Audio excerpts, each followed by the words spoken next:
이런 가운데 어제 저녁 뚜렷한 하락세를 보였던 달러원 환율은 1,470원 선에서 조심스러운 등락을 보이고 있습니다. 한국은행과 국민연금의 외환 스와프 계약 연장 소식을 소화하는 모습인데 환율 관련 자세한 내용도 알아보겠습니다. 이한승 기자. 네, 이한승입니다. 네, 그러면 일단 외환 스와프 계약은 언제까지 연장된 겁니까? 네, 내년 말까지 1년 더 연장됐습니다. 외환 스와프는 한은과 국민연금이 원과 달러를 직거래하는 방식인데요. 국민연금이 달러가 필요할 경우 외환 시장에서 달러를 직접 사지 않아도 됩니다. 결국 환율에 직접 영향을 주지 않기 때문에 환율 방어 효과가 있는 겁니다. 외환 스와프는 지난 2022년 100억 달러에서 시작해 지난해 말 650억 달러까지 확대됐습니다. 여기에 전략적 환해지 기간도 내년 말까지 연장하기로 했습니다. 전략적 환해지는 환율이 미리 정해놓은 기준보다 오르면 국민연금이 보유한 달러 표시 해외 자산 일부를 팔아 달러를 확보하는 조치인데요. 시장의 달러 공급이 늘어나는 효과를 기대할 수 있습니다. 네, 그러면 실질적으로 이런 계약 연장으로 국민연금이 환율의 상승세를 막을 수 있을까요? 네, 서울 외환시장에서 달러원 환율은 어제 마감보다 3월 내린 1,468원으로 출발했지만 장중 한때 어제 장마감 때보다 높은 1,472원을 넘었다가 지금은 1,470선을 횡보 중입니다. 주요 6개국 통화 대비 달러 가치를 나타내는 달러 인덱스는 98.2선을 오가고 있을 정도로 달러가 비교적 약세지만 유독 원화 가치만 이렇게 하락하고 있습니다.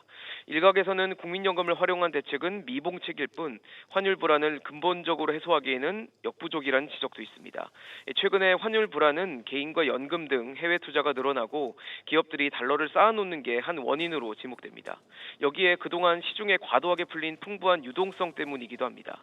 이런 상황에서 환율 안정을 위해 국민들의 노후 자금인 국민연금을 활용하는 것은 부적절하다는 비판도 있어서 더욱 이번 조치에 관심이 쏠리고 있습니다.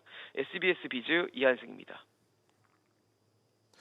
최근에 환율 상승세가 국내 미국 투자자들, 그러니까 서학 개미 때문이다라는 분석도 있었죠. 그런데 비싼 달러를 사서 해외 투자에 뛰어드는 건 투자자들 스스로도 부담입니다. 그 부담이 실제 투자 패턴에도 변화를 가져오기 시작했습니다. 지용배 기자. 네, 지훈구입니다. 네, 최근에 서학개미 투자 금액이 크게 줄었다면서요.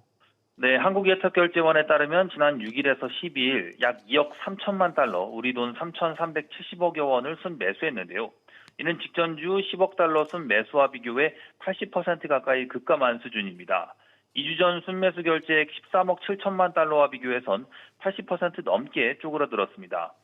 특히 매수액 감소세가 두드러졌습니다. 11월 22일에서 28일 주 62억 달러에서 57억 달러, 50억 달러로 2주 사이 11억 달러 넘게 급감했습니다. 반면 매도액은 48억 달러 선 안팎에서 고르게 유지됐습니다. 그러니까 정리하면 결국은 비싼 달러 때문에 특히 추가 매수를 망설이기 시작한 것으로 보입니다.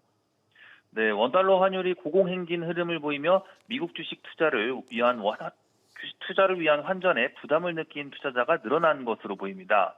실제로 지난달 평균 환율은 1,460원 40전으로 외환위기 이후 월평균 최고치를 기록했습니다. 또 지난 13일에는 야간 거래에서 1,477원을 기록해 심리접저항선인 1,480원 코앞까지 다다르기도 했습니다. 이 기간 뉴욕 증시가 상승 추세였음에도 순매수세가 줄었다는 점은 투자자들 부담이 상당했음을 짐작할 수 있는 대목입니다. 이와 함께 지난주 미국 연방준비제도에서 올해 마지막 금리 결정이 남아있던 상황인 만큼 불확실성이 높았던 점도 영향을 줬을 것으로 보입니다. 이런 가운데 이번 주 미 고용지표와 일본 기준금리 발표가 예정돼 있는데요. 미국 고용이 부진하고 유럽과 일본이 긴축에 나설 경우 달러가 약세를 보이며 원달러 환율이 하락 흐름을 보일 가능성도 점쳐지고 있습니다. SBS 비즈 지훈배입니다. 투자 관련 소식들 조금 더 이어가겠습니다. 이마트가 최근 상장 계열사인 신세계푸드 주식을 전량 매수하고 자진 상장 폐지한다는 계획을 내놨죠. 이에 어제 주가가 급등하기도 했는데 투자자들이 강하게 반발하고 있습니다. 이민후 기자. 네, 이민우입니다. 네, 투자자들이 반발하는 이유가 뭡니까? 네, 이번 공개 매수가는 신세계푸드 자산 가치의 0.59배에 불과하기 때문입니다. 이마트가 제시한 공개 매수가 48,120원은 최근 3개월 주가의 20% 안팎세 할증을 붙인 건데요. 정작 NH투자증권을 통해 주식을 산 개인 투자자 74명의 평균 단가는 지난 10일 기준 6만 8천 원대로 공개 매수가를 웃돈 금액입니다. KB증권을 통해서 한 투자자들의 평단도 7만 2천 원대로 집계됐습니다. 개인 투자자들은 신세계 푸드에 대한 공개 매수가 상향 조정이 필요하다며 반발에 나선 상황입니다. 이마트는 공개 매수가와 관련해 최근 2년 내에 주식을 취득해 현재까지 보유 중인 대부분의 잠재적 청약주주들에게 원금 회수 및 수익 실현이 가능하다고 설명했습니다. 네, 그러니까 최근 주가보다는 높은 가격의 공개 매수를 결정했지만 그동안 누적된 하락세를 반영하지는 못했다는 건데 증권가의 평가는 어떻습니까? 네, 하나투자증권은 지난 9월 대량 생산 역량을 활용한 베이커리 사업, 노브랜드 버거 가맹 사업 확대로 성장을 모색해 나갈 전망이라며 내년 기준 PER은 4.9배, PBR은 0.4배에 불과하다고 지적했습니다. IBK 투자증권은 같은 달 단체급식 사업부 매각을 통해 인프라 및 경쟁력을 확대해 차별적인 포지션을 구축할 것이라며 목표가를 5만 8천 원으로 제시했습니다. IM증권은 지난 7월 부문별 마진 추가 개선에 초점을 둔 전략 방향성이 영업 실적에 긍정적이라며 목표 주가를 5만 원으로 제시하고 투자 의견을 매수를 냈습니다. 한편 이마트는 공개 매수 신고서에서 상장 폐지 요건을 충족하지 못할 경우에도 포괄적 주식 교환을 통해 신세계푸드를 100% 완전 자회사로 편입하겠다는 방침을 밝히면서 주주들과의 갈등이 예상됩니다. SBS 비지 이민호입니다. 가상자산 시장에서도 불안한 모습이 지속되고 있습니다. 대표 자산인 비트코인의 하락세가 짙어지면서 국내에선 1억 3천만 원 선이 무너졌고 해외에서도 8만 6천 달러 선이 깨졌습니다. 오서영 기자. 네, 오서영입니다. 네, 지금 현재는 시세 어떻습니까? 네, 비트코인은 조금 전 11시 35분 기준 국내 가상자산 거래소 빗썸에서 24시간 전보다 2.6% 하락한 1억 2,700만 원 선에서 거래 중입니다. 달러 기준으로는 8만 6천 달러 선마저 한때 무너졌는데요. 일주일 전과 비교하면 5% 떨어진 가격입니다. 이는 지난 10월 초 사상 최고치인 12만 6천 달러를 기록했던 것과 비교하면 30% 하락한 상황인데요. 시장에선 최근 미국과 일본의 긴축 기조 지속과 금리나 기대 약화 등의 거시경제 불확실성이 커진 게 영향을 준 것이라고 보고 있습니다. 차익 실현 움직임도 잇따라 커지는 모습인데요. 결국 과하게 투자한 레버리지 과열과 유입되는 돈이 부족한 유동성 부족이 맞물렸다는 평가가 나옵니다. 네, 가상자산에서도 증시처럼 이른바 산타랠리 기대감이 있었는데 현재까지는 상황이 안 좋습니다. 네, 그렇습니다. 연말엔 다시 기관과 개인 자금이 들어오면서 매수세가 붙을 거란 산타랠리 기대감과 달리 전망은 어둡습니다. 가상자산 전문가이자 거시경제학자인 루크 그롬에는 비트코인이 내년에 4만 달러까지 떨어질 거란 전망을 내놨는데요. 양자 컴퓨터 등의 가상자산 생태계 위협 속에서 존재 가치를 입증하지 못하고 있다는 평가입니다. 또 가상자산 전문 매체인 코인텔레그래프도 일본은행의 금리 인상은 글로벌 유동성을 크게 고갈시켜 비트코인이 7만 달러까지 추락할 수 있다고 봤는데요. 현재 비트코인뿐 아니라 시가총액 2위인 이더리움 역시 3% 넘게 떨어진 2,940달러를 기록하고 있습니다. SBS 비즈 오서영입니다. 다음 소식입니다. 연말 은행들의 대출금리 상승세가 멈출 줄 모르고 있습니다. 은행이 자체적으로 붙이는 가산금리를 따지기 전부터 시장금리 자체가 오른 영향으로 연말 대출 수요자들에게 비상이 걸렸습니다. 류선우 기자. 네, 류선우입니다. 네, 주택담보대출은 변동형이냐 고정형이냐에 따라서 금리가 조금 다르죠. 각각 어떻습니까? 네, 국내 4대 은행의 변동형 주담대 금리는 3.98에서 5.825%에 형성돼 있습니다. 한 달 새 하단이 0.16%포인트, 상단은 0.061%포인트 오른 건데요. 주요 은행들에서 빌리려면 최소 4%의 금리는 부담해야 한다는 겁니다. 이는 변동금리의 기준이 되는 자금 조달 비용 지수 코픽스가 석 달째 오르고 있기 때문인데요. 지난달 신규 취급액 기준 코픽스 금리는 2.81%로 한 달 새 0.24%포인트 올랐는데 이는 3년 만에 가장 큰 상승폭입니다. 기준금리 인하 기대감에 11개월 연속 떨어지던 코픽스는 이 기대감이 꺼지면서 상승세를 이어가고 있습니다. 4대 은행 고정형 금리도 이미 하단이 4%를 훌쩍 넘었는데요. 고정형 금리의 기준이 되는 은행채 5년물 금리가 역시 석 달째 올라 이달 1년 반 만에 최고치를 달성하는 등 치솟은 영향입니다. 네, 그렇게 높아지는 금리를 감당하겠다고 마음을 먹어도 정작 수요자 입장에서 빌리기가 힘든 상황이기도 하잖아요. 그렇습니다. 부동산 규제 일환으로 금융당국이 가계대출 총량을 계속 옥죄고 있죠. 이에 이미 총량 목표치를 넘은 일부 은행들은 주택 구입자금 목적뿐 아니라 생활안정자금 목적의 주담대까지 취급을 중단한 상황입니다. 은행 입장에선 대출 영업을 자제해야 하는 상황이다 보니 가산금리 조정으로 금리를 더 낮춰줄 이유도 없고요. 내년에도 채권 금리 상승과 가계부채 규제 기조가 이어지면서 은행들이 금리를 낮춰 대출을 늘리기보단 높은 금리를 유지하는 흐름이 지속될 것이란 전망이 나옵니다. SBS 비즈 류선우입니다. 기업들 소식으로 이어가겠습니다. 고려아연이 긴 이사회 끝에 미국에 10조 원 규모의 재련소를 짓기로 공식화했습니다. 미국 정부는 환영 의사를 밝혔지만 경영권 분쟁 중인 영풍과 MBK 파트너스 연합은 법적 조치를 예고하며 반발했습니다. 안지혜 기자. 네, 안지혜입니다. 네, 우선 재련소 건설 소식부터 좀 살펴보겠습니다. 이번 사업에 미국 정부와 기업도 참여하게 되죠. 그렇습니다. 고려아연은 어제 이사회를 열고 미국 내 전략광물 재련소 건립 계획을 의결했습니다. 이사회 직후 발표된 공시에 따르면 미국 정부와 방산기업 등 투자자 고려아연은 공동으로 합작법인을 설립할 계획입니다. 이후 이 법인을 통해 투자금을 조달, 미국 남부 테네시주 니르스타 재련소 부지에 재련회사를 설립하고 오는 2029년까지 재련소를 건설합니다. 총 투자금은 74억 3,200만 달러, 우리 돈으로 약 10조 9천억 원에 달하는데요. 이번 투자는 중국의 전략광물 수출 통제에 대응하기 위해서 미국이 적극적으로 요구해 이루어진 것으로 알려졌습니다. 하워드 러트닉 미 상무장관은 간밤 소셜미디어를 통해 미국은 2026년부터 고려아연 글로벌 생산 물량의 우선 접근권을 확보함으로써 미국 안보와 제조업을 최우선시할 수 있게 된다고 자축했습니다. 네, 그런데 영풍은 왜 반발하는 겁니까?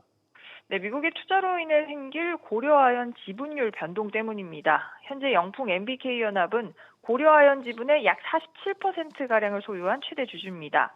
최윤범 고려아연 회장은 우호 지분을 합쳐도 33% 수준의 지분율인 것으로 알려졌는데요.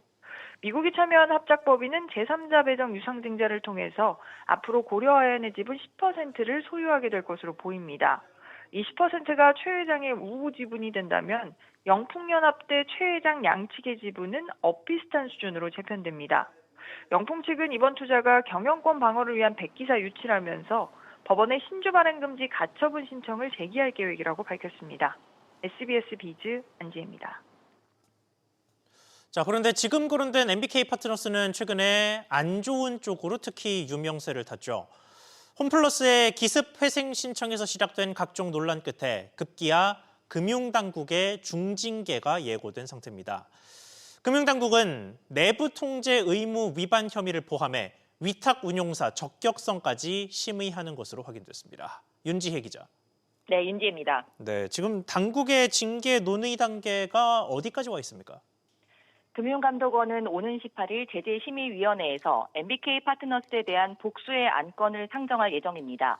IB 업계에 따르면 제재심에선 MBK가 자본시장법상 불건전 영업 행위가 없었는지를 포함해 내부 통제 의무 위반, 업무 집행사원 지피로서 출자자 이익을 침해했는지 여부도 따져볼 예정입니다. 내부 통제 의무는 운용사가 보유한 고유 자산을 펀드에 넘기거나 A펀드의 부실 자산을 B펀드로 떠넘기는 행위를 엄격하게 통제해야 하는 걸 뜻합니다. 앞서 금감원은 MBK 파트너스가 홈플러스 상환전환 우선주 RCPS 상환권 양도 과정에서 국민연금 등 출자자 LP에 이익을 침해했다라는 정황을 포착해 검사를 벌였습니다. 이 과정에서 GP 적격성 등 관련 위반 내용도 포착한 것으로 알려졌습니다. 네, MBK에 대해서는 중징계가 이미 예고돼 있는 상태죠. 네, 앞서 금감원은 지난달 MBK에 직무 정지가 포함된 중징계안을 사전 통보했습니다. 이번 주 금감원 제재심에서 6개월 이내에 직무 정지 여부를 확정하고 금융위원회에서 의결되면 징계가 이뤄지는 절차입니다. 중징계가 확정될 경우 자본시장법 도입 이후 전례 없는 일인데요. 금융위에서는 기관 경고 이상의 제재가 최종 확정되면 국민연금은 내부 관리 기준에 따라 위탁 운용사 선정 절차 중단과 취소가 가능합니다. MBK는 금융사인 롯데카드의 대주주이기도 합니다. 중징계가 이뤄지면 금감원은 별도로 롯데카드에 대한 대주주 적격성 심사를 진행하게 되고 자격 박탈을 택할 수도 있습니다. SBS 비리 인재입니다. KT를 이끌어갈 차기 수장이 곧 정해집니다. 정동 KT맨과 외부 출신 인사 간의 경합이 예상되고 있는데 누가 되든 차기 대표는 보안 이슈와 하락한 기업 신뢰도 등 막중한 과제를 안고 임기를 시작하게 됩니다. 엄하은 기자. 네, 엄하은입니다. 네, 최종 후보 1인이 오늘 정해지죠. 네, KT 이사 후보 추천위원회는 오늘 3인의 차기 대표이사 후보자를 대상으로 심층 면접을 진행합니다. 최종 후보 3인은 박윤영, 주영철, 홍원표입니다. 30년 넘게 KT에 몸담은 박윤영 후보는 지난 2019년과 2023년 CEO 후보에 이름을 올린 바 있습니다. B2B 실력자로 꼽히며 KT의 사업 구조에 대한 이해도가 높다는 평가가 나옵니다. 주영철 후보는 유일한 외부 인사로 정보통신기술 분야 전문가로 평가받고 있는데요. 정치권 인사로 분류돼 최종 낙점될 경우 정치 외풍 논란은 피할 수 없어 보입니다.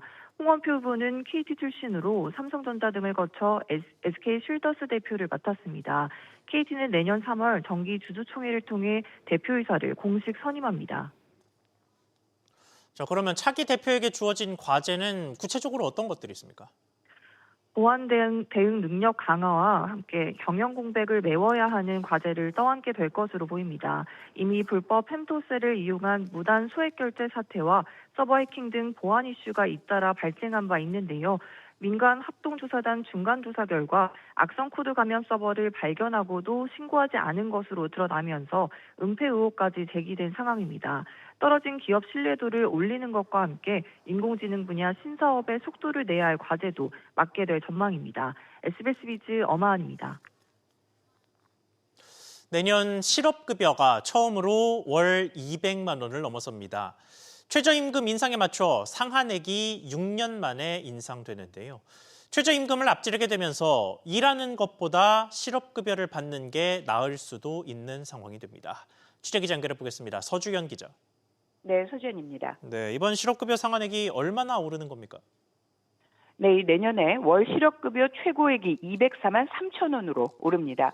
올해 198만 원보다 6만 3천 원 많아지는 겁니다. 실업급여는 최저임금 수준과 연동이 되는데요.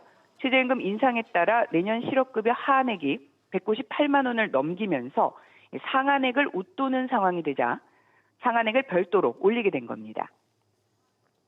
네, 실업급여가 200만 원 선이라면 일하지 않는 게 오히려 낫다는 인식이 확대될 수도 있겠습니다. 그렇습니다. 이 최저임금 근로자의 월 세후 실수령액은 189만 원 수준입니다.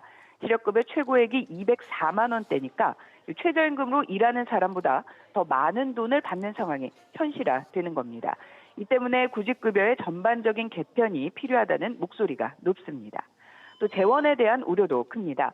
실업급여 재정은 이미 수년간 적자가 이어지고 있는데요. 올해에만 코로나 때보다 많은 12조 원이 실업급여로 지급이 됐습니다. 감사원은 경제 위기가 발생하면 실업급여 재원이 단 8개월 만에 고갈될 것이라는 경고를 내놓기도 했습니다. SBS 비즈 서주연입니다. 전기차를 아파트나 주택에서 완속으로 충전하시는 분들, 충전 사업자가 어딘지 확인 한번 해보셔야겠습니다. 일부 전기차 충전 사업자들이 당장 다음 주부터 충전 비용을 10% 가까이 올립니다. 충전 업체들은 법률 개정으로 보험에 의무적으로 가입해야 하는 등 비용 부담으로 충전 요금 인상이 불가피하다고 밝혔습니다. 류정현 기자. 네, 유정현입니다. 네, 어느 업체가 얼마나 올립니까? 네, 플러그링크가 다음 주 월요일이죠. 오는 22일부터 완속 충전 요금을 킬로와트 시당 295원에서 324.4원으로 올린다고 공지했습니다. 나이스 차저도 오는 22일부터 아파트 완속 충전 요금이 킬로와트 시당 297원에서 324원으로 비싸진다고 밝혔습니다. 모두 9% 안팎의 인상폭을 보이고 있습니다.